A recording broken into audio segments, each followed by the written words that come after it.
Bismillahirrahmanirrahim. Assalamualaikum warahmatullahi wabarakatuh. Al-Fatihah. A'udzu billahi minasyaitonir rajim. Bismillahirrahmanirrahim. Alhamdulillahirabbil alamin. Arrahmanirrahim. Maliki yaumiddin. Iyyaka na'budu wa iyyaka nasta'in. Ihdinas mustaqim. Shiratal ladzina an'amta 'alaihim ghairil maghdubi alaihim waladdallin. Amin. Mari kita lanjutkan kajian tentang kitab Nashihul Ibad halaman 285. Bismillahirrahmanirrahim. Wal maqalatu al-hadiyata asyar.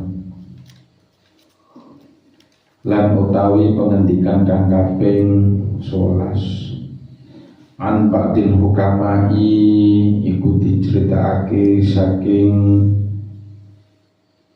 sebagian ulama annahu apa setuhune ba'dun qala iku ngendika man utawi sapane wong lam yahsa lamun iku ora wedi sapa man Allah ing Allah lam yanjah mongko ora termasuk selamat min zillati saking keplesete apa al-lisani lisan. Diceritakan dari sebagian ulama kalau kita sebagai seorang hamba harus punya rasa takut terhadap Allah Subhanahu wa ta'ala. Kalau di dalam diri kita tidak sama sekali ada rasa takut wedi terhadap Allah, maka kita akan tidak selamat dari zillatil lisan, yaitu keplesetnya lisan. Artinya terplesetnya lisan itu bisa jadi apa yang kita ucapkan, apa yang kita tuturkan, apa yang kita omongkan ini tidak sesuai dengan syariat-syariat Islam. Takut kepada Allah itu bukan hanya takut secara fisik. Artinya takut secara fisik itu wedi ono Allah sing ngawasi, boten ngoten, tapi takut yang sebenarnya takut kepada Allah manakala kita mampu menjaga diri kita untuk tidak berbuat hal-hal yang dilarang oleh Allah. Bukan hanya menjauhi hal-hal yang dilarang, tapi sejatinya kalau memang kita benar-benar takut kepada Allah, ya kita harus menjalankan perintahnya Allah. Perintah Allah banyak ya, terutama pada sholat 5 waktu. Itu saja kalau kita jaga dengan baik, kita jalankan dengan baik, maka koridor kita adalah bentuk selain bentuk takwa kepada Allah, maka itu juga sebagai bentuk bahwasanya diri kita nanti akan menghadap Allah Subhanahu wa ta'ala. Maka kalau dalam diri kita sudah ada rasa takut kepada Allah, insya Allah lisan kita pun juga akan terjaga. Tapi bedakan dengan orang-orang yang tidak takut kepada Allah, ya sudah ngomong ya seenaknya, entah itu berfatwa pun kalau yang pinter ya seenaknya, ya sekalipun pinter, tapi kalau memang dirinya tidak takut kepada Allah, ya akan membuat statement-statement yang hal-hal yang baru, sehingga itu bisa merugikan umat-umat yang lain. Maka sejatinya kalau memang itu orang itu takut kepada Allah, harus benar-benar bisa dan mampu menjaga lisannya. Jadi lisan ini memang harus kita benar-benar kita jaga. Ruwiya anhu sallallahu alaihi wasallam, diceritakake Kanjeng Nabi Muhammad sallallahu alaihi wasallam, kanjeng Nabi dawuh, man matur tuba liman malaka lisanahu wa wasi'ahu baituhu wa baka alaihi khotiyati. Tuba termasuk nyejo temen liman malaka keduwe wong kang termasuk ngeker sapa man lisanaka ing lisane, wa wasi'at lan termasuk emot ing man baituhu termasuk apa setuhune man, wa bakalan lamun nangis sapa man ala khotiatihi ing atase keluputane man. Jadi keuntungan besar ya bagi kita semua yang mampu menahan lisan kita, yang mampu mengendalikan ucapan atau lidah kita. Jadi termasuk jangan sampai ada di antara kita yang baka yang menangis karena menyesali perbuatan atau ucapan kita sendiri. Bisa jadi hati kita itu pengen ngomong ini, pengen rasanya itu ya.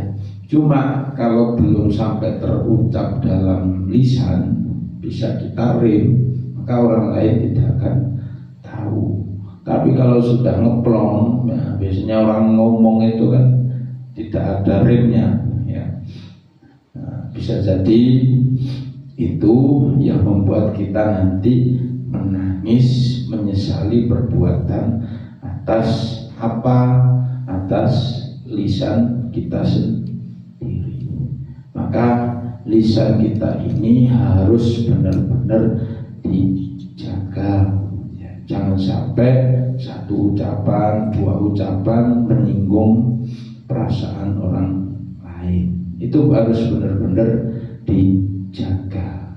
Kadang dengan perbuatan-perbuatan ya memang kita orang baik, bisa jadi, cuma dalam perkataan mungkin kita juga belum tentu baik di hadapan orang lain. Bisa jadi maunya kita bercanda, ternyata dianggap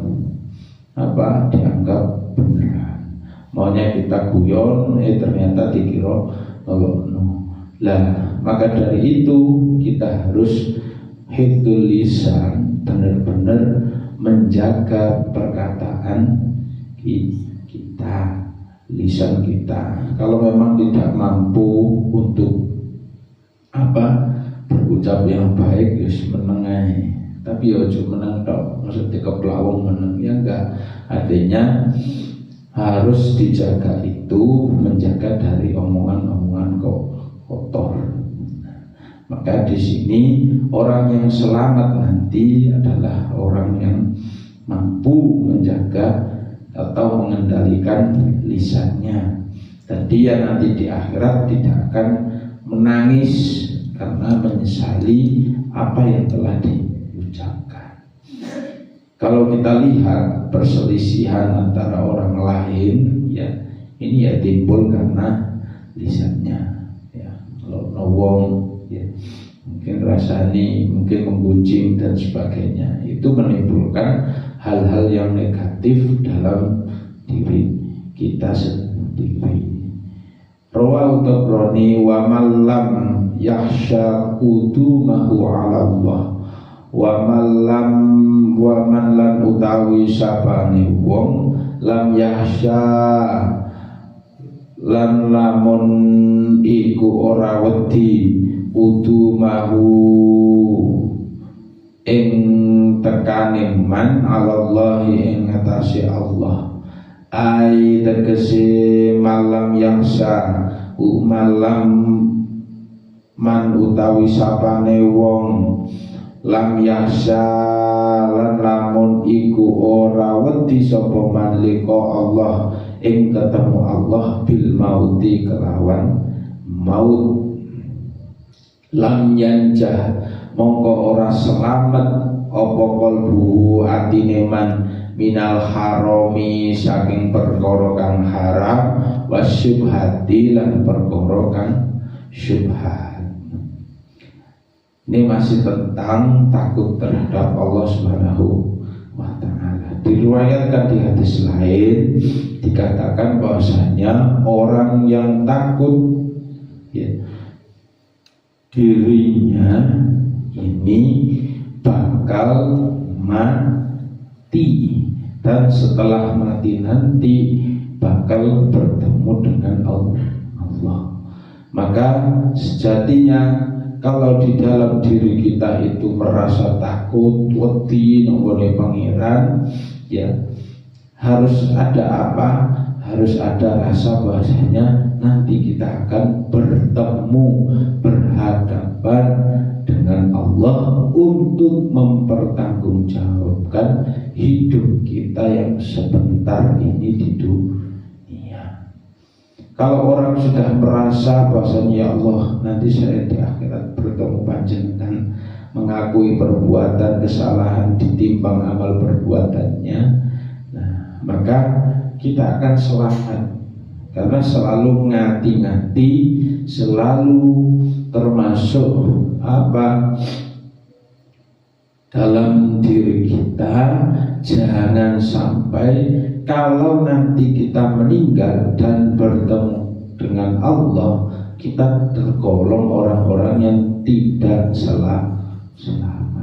Lah di sini dikatakan kalau kita ingin selamat, ya, ketika kita ingin selamat bertemu dengan Allah, maka kita harus menjauhi minal harami, dari perkara-perkara yang haram. Nah, perkara-perkara yang haram memang harus kita jauhi. Wasyubhati, dan perkara-perkara yang syubhat juga harus kita jauhi. Maka di sini perkara yang haram, perkara yang syubhat itu belum jelas, ya. Entah haram entah halal. Kalau yang jelas-jelas haram ya harus kita jauhi. Karena apa? Karena itu bisa menimbulkan apa? Siksaan Allah kepada kita. Fal muharramatu mongko utawi pira-pira kang den haramake apa kismani iku ana loro. Ahaduhuma utawi salah sijine syai'un iku suwiji-wiji muharramun kang den haramake lidzatihi krana zate apa syai'un. Kal maitati koyok batang, wadami lan termasuk getih, wan nahwi lan sepadane mengkono-mengkono iku, fahadha mongko utawi iki syai'un la yahillu iku ora halal illa lisaddi baqa'i ruhihi, kecuali buntune tetepe ruhe wong. Yang pertama, hal-hal yang diharamkan oleh Allah adalah hal-hal yang termasuk yang diharamkan secara zatnya, babi, celeng dan sebagainya itu haram jelas. Nah, bisa dikatakan dia bisa menjadi halal manakala untuk apa? Illa lisati baqa'i ruhi, untuk mempertahankan hidup. Orang tersesat di hutan, ya, misalkan apa, mendaki Gunung Rinjani dan sebagainya, kehabisan bekal, ya sudah, ya, memakan seadanya untuk mempertahankan hidup. Nah itu boleh, sah. Tapi kalau misalkan keharaman, haram jelas zatnya, babi dan sebagainya, babi guring dan sebagainya, walaupun gurih, enak dan sebagainya, ya sudah, kita tidak boleh memakannya. Itu haram secara. Kalau kita ingin selamat di hadapan Allah, ya harus menjauhi hal-hal yang diharamkan secara wasani. Dan yang kedua, perkara yang haram halalu binafsihi, iku halal kelawan termasuk halal untuk dimakan, kalmai koyo banyu. Kan jelas kalmai koyo banyu atau kang suci, wal rusi lan baras ya. Beras ini juga halal dimakan, lakin nahu tetapi ini mamlukun iku dimiliki li ghairi kedue wong liya, wayah rumu mongko haram alaika ing atase sira hatta yasira sehingga dadi apa syai'un milka biwajhin jaizin fasyar'i. Lah ini kebalikannya, perkara yang sudah dihalalkan oleh Allah ya, air termasuk, beras termasuk. Tapi kalau kita mendapatkan nafkah ataupun uang ataupun dari hasil kerja yang tidak halal, maka hal-hal yang kita makan itu juga termasuk halal. Maka hati-hati, sumbernya berarti ada di bagaimana kita mendapatkan harta yang akan kita pergunakan untuk memenuhi kebutuhan kita. Terkadang tidak terasa apa yang kita dapat saat ini ya memang terkesan halal, tapi kalau kita mendapatkan harta benda yang kita kumpulkan di dalamnya ya termasuk memang jelas-jelas halal, tapi mendapatkannya bukan karena si fitnah wong saiki, bukan karena si mungkin memutarbalikkan fakta dan sebagainya, bijui wong dan sebagainya, atau mengurangi timbangan dan sebagainya, maka hal-hal yang menjadi halal secara jual beli juga halal ya. Tapi kalau ada unsur bijui wong, nah maka apa yang kita dapat itu menjadi haram ya, termasuk ketika kita belikan ya harta benda, termasuk makanan-makanan untuk keluarga kita. Jadi kita harus benar-benar menghati. Biaya cara membersihkan itu ya digelontorkan dengan sedekah, dengan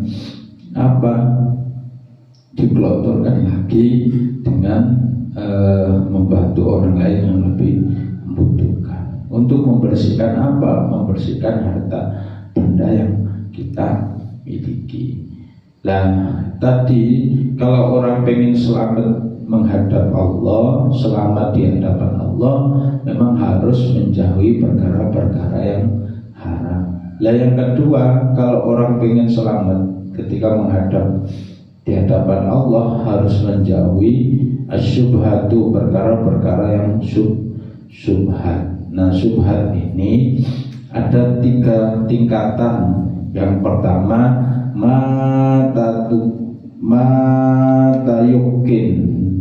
mata yukin tahrimuhu ya, apa-apa yang diyakini tahrimuhu, yang diyakini haram, wasyuk lan ragu ya, mamang fihilihi opo halalin ma, wa fiha dalan ing dalam ikima hukmul harami utawi hukum kang haram. Sesuatu yang diyakini itu haram ya, ataupun ragu apakah ini halal untuk dimakan atau haram untuk dimakan, maka hukumnya adalah haram ya. Nah haram ini berarti perkara-perkara sing ragu, nek wis ragu gak dipangan ya gak usah dipangan ya. Ragu misalkan bekecot, nah aslinya halal ya.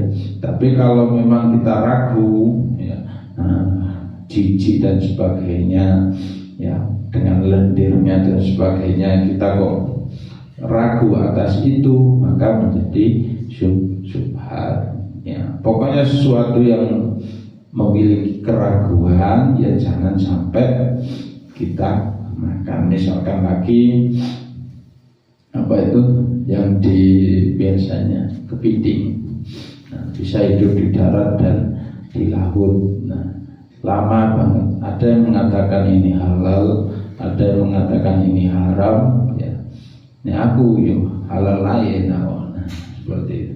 Tapi harus yakin bahwasanya ini halal. Nah, tapi kalau dalam keraguan, misalkan karena ada fatwa yang mengatakan haram, ada yang mengatakan halal, maka ini bernilai syubhat. Nah, harus kita jauhi. Wa ma tataghayyanu hilluhu wa syukku fi tahrimi hadza syubhatun tarkuhu minal war'i wa ma yahtamilu ayyakuna halalan wa haraman. Sesuatu yang diyakini itu halal, ya, atau masih ada perkara halal atau haram, maka harus kita tinggalkan. Kalau kita meninggalkan, maka kita termasuk orang yang waras, joko, ya. Sesuatu yang termasuk memiliki keraguan, ya, harus kita tinggalkan. Kalau memang kita tinggalkan sifat warok, ya, itu ada dalam diri kita, maka ngati-ngati itu juga penting. Tapi ya, pokoknya sesuatu keraguan itu memang harus kita tinggalkan, karena ragu-ragu itu ya adalah bisikan dari setan. Ya, namanya wudu ragu, ya, ragu batal boga, bener boga, salah boga, kasih itu. Nah, maka harus kita benar-benar ada keyakinan ketika melakukan sesuatu, apapun itu. Misalkan mau melakukan usaha ataupun apapun, ya sama, nggak boleh ragu. Wis yakin, pokok niat, ya, ikhtiar, semua pasti akan ada jalan. Nggak perlu ragu. Badi tak, rugi tak, piye tak. Nah, kalau dalam keraguan, ya, tidak akan selamanya, tidak akan berhenti, tidak. Nah, maka yang penting yakin. Nah, keyakinan itu adalah bentuk dari ikhtiar kita menjalankan apa kehidupan yang ada. Misalkan dalam diri kita itu yakin bahwasanya kita akan padi, kita akan untung, kita akan bisa berhasil, maka secara tidak langsung keyakinan itu sebenarnya menyandarkan diri kita kepada ketetapan Allah atas rezekinya kepada kita. Kalau kita tidak benar-benar yakin atas usaha kita, berarti kita mempertanyakan bahwasanya Allah inilah akan menolong hambanya yang benar-benar mau berusaha. Jadi mau usaha apapun, ya jangan ada keraguan dalam diri kita. Penting jalan, penting yakin, insya Allah nanti Allah akan menolong. Tidak bisa sudah, ya. Kalau kita mengatur, merencanakan ini itu, nah belum tentu apa yang kita rencanakan itu terbaik bagi kita. Bisa jadi di hadapan Allah rencana kita itu jauh lebih buruk, bisa jadi malah menjauhkan diri kita dari Allah. Kalau memang doa yang kita panjatkan belum diijabah, ya mungkin Allah Subhanahu wa Ta'ala juga masih ingin mendengar doa-doa dari seorang hambanya. Wis tinggal kita saja meyakini dengan baik dan jangan sampai ada keraguan dalam diri kita. Termasuk dari hal-hal dari makanan juga tidak boleh ada keraguan. Ya haram, halal, kecuali jelas-jelas nyolong ya haram. Ya. Ta'ma yuribuka ila ma la yaribuka. Tak ninggalo siro ma ing barang yaribuka kang mamang ila ma la yaribuka kelawan marang barang kang termasuk ora ana apa sira fa inasika mongko setuhune bener tumakninatun iku tenang wal kidbalan goro roibahu ing mamang. Jadi tinggalkan apa-apa yang meragukan Karena apa? Keraguan yang ada dalam diri kita itu bisa bisa membuat dusta atau bisa membuat kerusakan dalam diri kita. Tidak perlu ragu. Rawahu Tirmidzi wa yaribuka nutawi lafat yaribuka bi fathil ya'i iku diwaca ya wa timahi lan dhamaya wa makna hadzal hadis utruk ma tasyukku fi hillihi wa'til ila ma tasyakku fi hillihi kadza fatasyah Hasan al-Khamzami wa makna ribuhu at-Tirmidzi qalbu. Nah, tinggalkan sesuatu yang menghasilkan keraguan dan termasuk hal-hal tersebut bisa menyesatkan kita. Jadi waman lam yakun waman lan utawi sapane wong lam yakulun lalamun iku ora yakin sapa man asian iku medhot pengarep aikoti arroja medhot pengarep anil kholqi saking makhluk lam yanjah moko ora selamat minat tomai saking tomat. Orang yang tidak putus harapan ya, orang yang tidak putus dari harapan dari makhluk, niscaya dia akan terlanjur punya sifat tomat. Artinya apa? Orang yang tidak putus harapan dari makhluk itu berarti menyandarkan dirinya kepada makhluk lain. Oh, percaya bahwasanya orang ini akan menolong saya. Oh, orang ini super. Oh, beliau ini yang akan menolong saya. Nah, hal-hal yang seperti itu bisa menimbulkan dari sifat tomat. Tapi kalau kita sandarkan, ya percaya menyandarkan semua urusan kita kepada Allah, maka kita tidak akan ada rasa kecewa nanti dalam diri kita. Orang yang berharap ya DP dan sebagainya, ya marek misalkan marek pejabat dan sebagainya, tiga jabatan dan sebagainya. Nah, orang yang seperti itu ya berarti kan menyandarkan dirinya DKI jabatan. Ketika dikasih kekuasaan atau jabatan, maka dirinya akan kecewa. Nah, berarti kalau dalam hal-hal yang seperti itu masih menyandarkan dirinya pada manusia. Tapi kalau menyandarkan dirinya kepada Allah, sudah pasti segala sesuatu itu akan dipermudah oleh Allah. Jangankan jabatan dan sebagainya, semua yang kita tidak duga, ya kita tidak duga-duga rezeki itu akan datang dengan sendirinya. Maka keyakinan dan sandaran kita itu harus benar-benar kepada Allah. Sudah, itu saja. Kalau orang pengen selamat, ya jauhi perkara yang haram, ya, dan perkara yang syubhat, dan sandarkan semua urusan kita kepada Allah.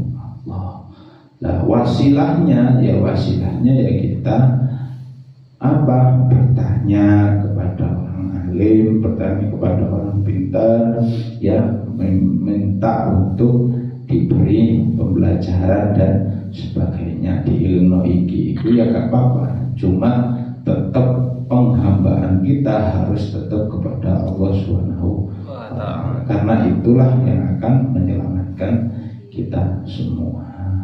Wa ma lam yakun hafidhan ala malihi wallahu a'lam bissawab.